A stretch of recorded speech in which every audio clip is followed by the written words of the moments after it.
Been Drowned, written by Alex Hall. Part 1, Day 4. Okay, I need your help with this. This is not copy pasta, this is a long read, but I feel like my safety or well-being could very well depend on this. This is video game related, specifically Majora's Mask, and this is the creepiest shit that has ever happened to me in my entire life. Having said that, I recently moved into my dorm room starting as a sophomore in college, and a friend of mine gave me his old Nintendo 64 to play. I was stoked to say the least. I could finally play all of those old games of my youth that I hadn't touched in at least a decade. His Nintendo 64 came with one yellow controller and a rather shoddy copy of Super Smash Bros. And while beggars can't be choosers, needless to say, it didn't take long until I became bored of beating up level 9 CPUs. That weekend, I decided to drive around a few neighborhoods, about 20 minutes or so off of campus.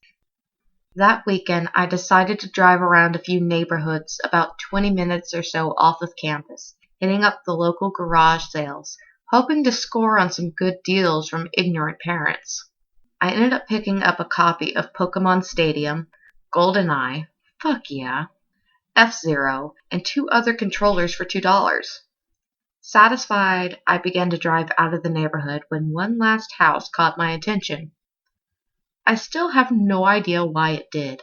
There were no cars there, and only one table was set up with random junk on it, but something sort of drew me there. I usually trust my gut on these things, so I got out of the car, and I was greeted by an old man. His outward appearance was, for lack of a better word, displeasing. It was odd. If you asked me to tell you why I thought he was displeasing, I couldn't really pinpoint anything. There was just something about him that put me on edge. I can't explain it. All I can tell you is that if it wasn't in the middle of the afternoon and there were other people within shouting distance, I would not have even thought of approaching this man. He flashed a crooked smile at me and asked what I was looking for, and immediately I noticed that he must be blind in one of his eyes. His right eye had that glazed over look about it. I forced myself to look to his left eye instead, trying not to offend him, and asked him if he had any old video games. I was already wondering how I could politely excuse myself from the situation when he would tell me that he had no idea what a video game was, but to my surprise he said he had a few ones in an old box. He assured me that he'd be back in a jiffy and turned to head back into the garage. As I watched him hobble away, I couldn't help but notice what he was selling on his table. Littered across his table were rather peculiar paintings. Various artworks that looked like ink blots that a psychiatrist might show you. Curious, I looked through them. It was obvious why no one was visiting this guy's garage sale. These weren't exactly aesthetically pleasing. As I came to the last one, for some reason, it almost looked like Majora's Mask.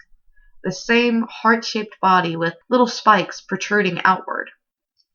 Initially, I just thought that since I was secretly hoping to find that game at these garage sales, some Freudian bullshit was projecting itself into the ink blots. But given the events that happened afterward, I'm not so sure now. I should have asked the man about it. I wish I would have asked the man about it. After staring at the Majora-shaped blot, I looked up and the old man was suddenly there again, arm's length in front of me, smiling at me. I'll admit, I jumped out of reflex, and I laughed nervously as he handed me a Nintendo 64 cartridge. It was the standard gray color, except that someone had written Majora on the back of it in permanent marker. I got butterflies in my stomach as I realized what a coincidence this was and asked him how much he wanted for it. The old man smiled at me and told me I could have it for free, that it used to belong to a kid who was about my age that didn't live here anymore. There was something weird about how the man phrased that, but I didn't really pay any attention to it then. I was too caught up in not only finding this game, but getting it for free. I reminded myself to be a bit skeptical since this looked like a pretty shady cartridge, and there's no guarantee it would work. But the optimist inside of me interjected that maybe it was some kind of beta version or pirated version of the game, and that was all I needed to be back on cloud nine. I thanked the man, and the man smiled at me and wished me well, saying, "Goodbye, then." At least that's what it sounded like to me. All the way in the car ride home, I had a nagging doubt that the man had said something else. My fears were confirmed when I booted up the game. To my surprise, it worked just fine, and there was one save file simply named Ben. Goodbye, Ben. He was saying goodbye, Ben. I felt bad for the man. Obviously a grandparent and obviously going senile, I, for some reason or another, reminded him of his grandson, Ben. Out of curiosity, I looked at the save file. Eyeballing it, I could tell that he was pretty far in the game. He had almost all of the masks, and 3/4 remained of the bosses. I noticed that he was on day 3 and by Stone Tower Temple, with hardly an hour left before the moon would crash. I remember thinking that it was a shame that he had come so close to beating the game, but he never finished it. I made a new file named Link out of tradition and started the game, ready to relive my childhood. For such a shady-looking game cartridge, I was impressed at how smoothly it ran. Literally, just like a retail copy of the game, save for a few minor hiccups here and there, like textures being where they shouldn't be, random flashes of cutscenes at odd intervals, but nothing too bad. However, the only thing that was a little unnerving was that at times NPCs would call me Link, and at other times they would call me Ben. I figured it was just a bug, a fluke in the programming causing our files to get mixed up or something. It did kind of creep me out though after a while, and it was around after I had beaten the Woodfall Temple that I regrettably went into the save files and deleted Ben. I had intended to preserve the file just out of respect for the game's original owner. It's not like I needed 2 files anyway. Hoping that that would solve the problem. It did, and it didn't. Now NPCs wouldn't call me anything. Where my name should be in the dialogue, there was just a blank space. My file save name was still called Link though. Frustrated and with homework to do, I put the game down for the day. I started playing the game again last night, getting the Lens of Truth and working my way towards completing the Snowhead Temple. Now some of you more hardcore Majora's Mask players know about the 4th day glitch. For those of you who don't, you can Google it, but the gist of it is that right as the clock is about to hit 0 on the final day, you talk to the astronomer and look through the telescope. If you time it right, the countdown disappears, and you essentially have another day to finish whatever you were doing. Deciding to do the glitch to try and finish the Snowhead Temple, I happened to get it right on the first try, and the time counter at the bottom disappeared. However, when I pressed B to exit the telescope, instead of being greeted by the astronomer, I found myself in the Majora boss fighting room at the end of the game, the trippy boxed-in arena, staring at the Skull Kid hovering above me. There was no sound, just him floating in the air above me, and the background music, which was regular for the area, but still creepy. Immediately my palms began to sweat. This was definitely not normal. Skull Kid never appeared here. I tried moving around the area, but no matter where I went, Skull Kid would always be facing me, looking at me, not saying anything. Nothing would happen though, and this kept up for around 60 seconds. I thought the game had bugged or something, but I was beginning to doubt that very much. I was about to reach for the reset button when text appeared on my screen. You're not sure why, but you apparently had a reservation. I instantly recognized that text. You get that message when you get the room key from Anju at the Stockpot Inn, but why was it playing here? I refused to entertain the notion that it was almost as if the game was trying to communicate with me. I started navigating the room again, testing to see if that was some sort of trigger that enabled me to interact with something here. Then I realized how stupid I was. To even think that someone could reprogram the game like this was absurd. Sure enough, 15 seconds later, another message appeared on the screen, and again, like the first one, it was already a pre-existing phrase. Go to the lair of the temple's boss? I paused for a second, contemplating what I should press and how the game would react, when I realized that I couldn't select no. Taking a deep breath, I pressed yes, and the screen faded away to white, with the words "Dawn of a New Day." Where I was ported to filled me with the most intense sense of dread and impending fear I had ever experienced. The only way I can describe the way I felt here is having this feeling of inexplicable depression on a profound scale. I am normally not a depressed person, but the way I felt here was a feeling that I didn't even know existed. It was such a twisted, powerful presence that seemed to wash over me. I appeared in some kind of weird Twilight Zone version of Clocktown. I walked out of the clock tower, as you normally do when you start from day one, only to find that all of the inhabitants were gone. Usually with the fourth day glitch, you can still find the guards and the dog that runs around outside the tower. This time, they were all gone. What replaced them was the ominous feeling that there was something out there in the same area as me, and it was watching me. I had 4 hearts to my name and the hero's bow, but at this point, I wasn't even concerned for my avatar. I felt that I personally was in some kind of danger. Perhaps the most chilling thing was the music. It was the Song of Healing, ripped straight from the game itself, but played in reverse. The music would get louder, building up so as if you should expect something to pop out at you, but nothing ever did, and the constant loop began to wear on my mental state. Every now and then I would hear the faint laugh of the happy masked salesman in the background, just quiet enough so that I wasn't sure if I was hearing things, but just loud enough to keep me determined to find him. I looked in all 4 zones of Clocktown, only to find nothing. No one. Textures were missing. West Clocktown had me walking on air. The entire area felt broken. Hopelessly broken.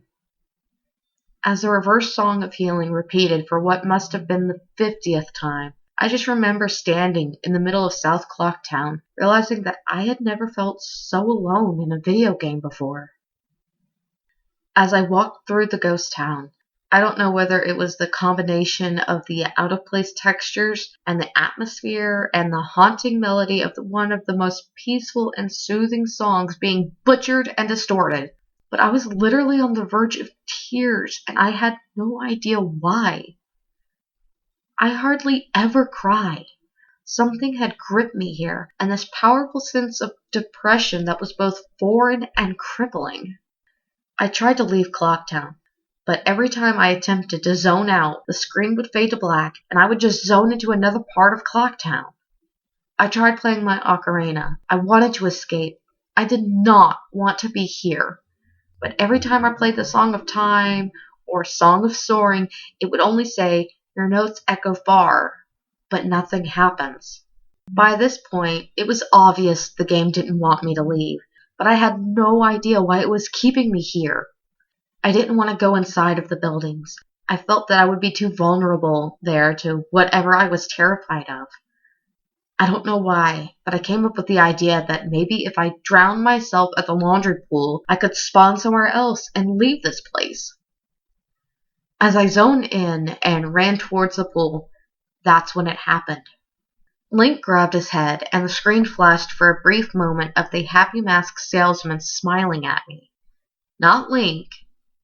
Me, with Skull Kid's scream playing in the background. And when the screen returned, I was staring at the Link statue replaying the song Elegy of Emptiness. I screamed as the thing just stared back at me with that haunting facial expression. I turned around and ran out and back into South Clocktown, and to my horror, the fucking statue followed me in the only way I can compare this to is like the weeping angels from Doctor Who. Every so often, at random intervals, the animation would play of the statue appearing behind me. It was like the thing was chasing me, or I don't even want to fucking say it, haunting me. By this point, I was on the verge of hysterics, but not even once did the thought of turning off the console occur to me. I don't know why. I was so wrapped up in it. The terror felt all so real. I tried to shake the statue, but it would literally appear right behind me every single time. Link started to make weird animations I had never seen him do before. He would flail his arms around or spasm randomly, and the screen would cut to the happy masked salesman smiling again for a brief moment before I was face to face with that fucking statue again. I ended up running into the Sword Master's dojo and ran to the back. I don't know why, but in my panic, I just wanted some kind of assurance that I'm not alone here. To my dismay, I found no one, but as I turned to leave, the statue cornered me in the cubby in the back. I tried attacking the statue with my sword, but to no avail. Confused and backed into a corner, I just stared at the statue, waiting for it to kill me. Suddenly, the screen flashed again to the happy masked salesman, and Link turned to face my screen, standing upright, mirroring the statue, looking at me along with his copy. Actually staring at me. Whatever was left of the fourth wall was completely shattered while I ran out of the dojo, terrified. Suddenly, the game warped me into an underground tunnel, and the reverse song of healing queued up again, as I was given a brief moment of rest before the statue started appearing behind me again, this time aggressively.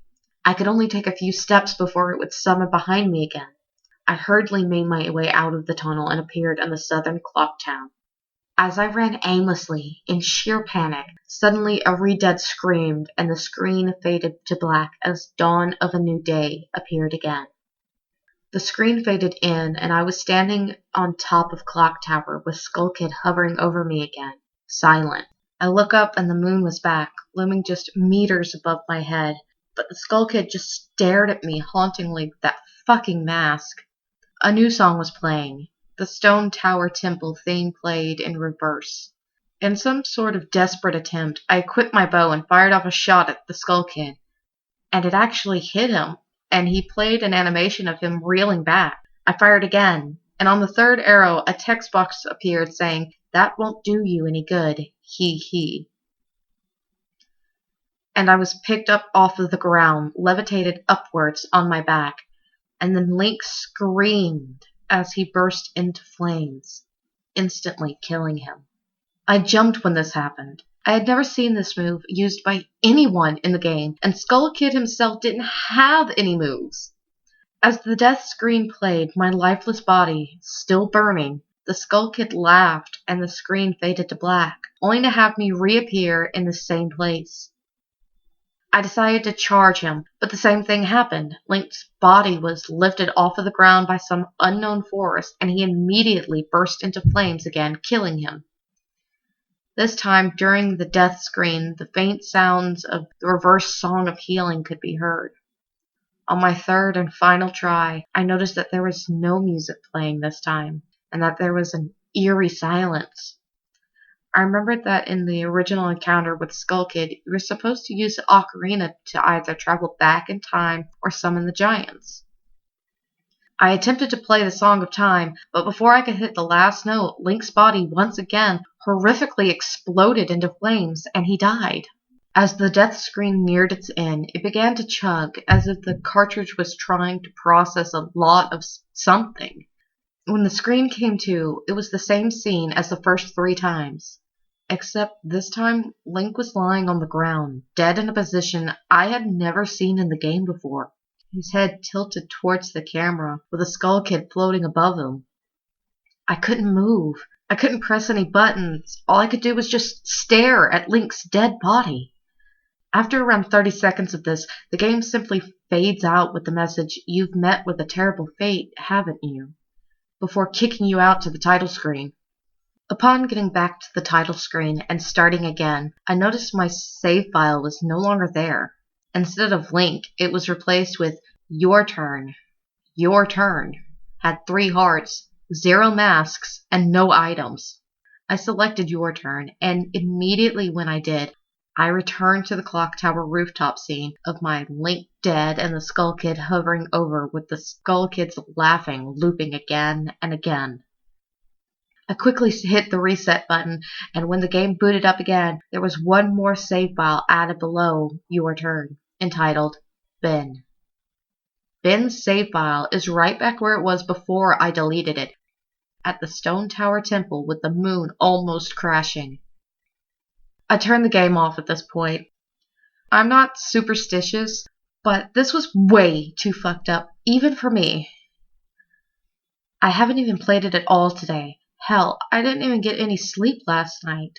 I kept hearing the reverse Song of Healing music in my head and just remembering the sense of dread I felt exploring Clocktown. I drove back to the old man's house today to ask him some questions with a buddy of mine. No way was I going there alone, only to find that there's a for sale sign in the front yard, and when I rang the door, no one was home. So now I'm back here, writing down the rest of my thoughts and recording what happened. I'm terrified of this game, even more so now that I relived it a second time by writing this all down. But I feel like there's still more to it than meets the eye, and there's something calling to me to investigate this further. I think Ben is something in this equation, but I don't know what, and if I could get a hold of the old man, then I would be able to find some answers. I need another day or so to recuperate before tackling this game again. It's already taken a toll on my sanity, I feel, but next time I do this, I'm going to be recording my footage all the way through. The idea to record only came to me towards the end, so you see the last few minutes of what I saw, including Skull Kid and the Elegy statue, but it's on YouTube here. I'm going to stay in this thread for a little while longer before I fall asleep to answer any question you guys might have, or hopefully listen to your ideas or theories to help me shed some light into this, or maybe things I should try to do. I think I'm going to play Ben's file tomorrow to see what happens.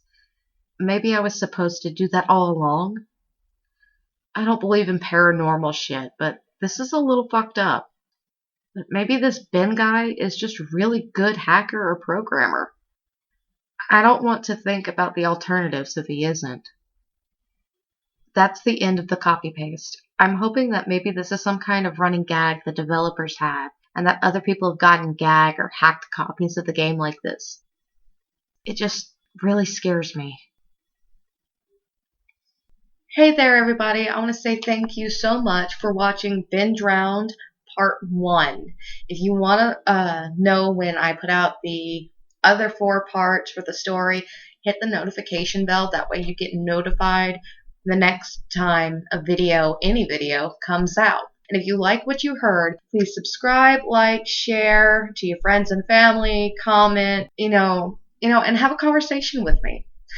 If you want me to read certain stories or you have an idea of what you'd like to hear that I haven't covered yet, feel free to put it down in the comments. I will be responding to them as soon as possible. But thank you again so much, and until next time, be safe and see you later.